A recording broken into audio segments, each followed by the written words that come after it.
ఫస్ట్గా ఒక కప్ బేసన్ తీసుకోండి, అందులో సోడా వాటర్ వేసుకోండి. ఒక కప్పు బేసన్కి ఒక కప్పు వాటర్ వేసుకోండి. పిండి పలుచగా కలుపుకోకుండా ఇట్లా కలుపుకోండి. ఆ తర్వాత కొంచెం ఆరెంజ్ ఫుడ్ కలర్ వేసుకోండి.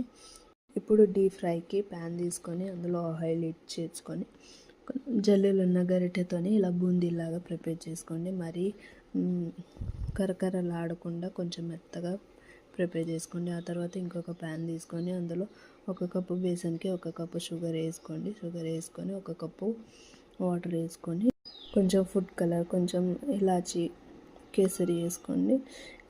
ముదురు పాకం రాకుండా లేత పాకంలోనే ఇట్లా కలుపుకొని ఆ తర్వాత మొత్తం బూందీలకు పట్టిన తర్వాత మిక్సీ పట్టుకొని అందులోకి డ్రై ఫ్రూట్స్ ఏమైనా మీ దగ్గర అవైలబుల్గా ఉంటే యాడ్ చేసుకొని ముద్దలుగా కట్టుకుంటే, లడ్డూలాగా కట్టుకుంటే మన టేస్టీ మోతీచూర్ లడ్డు.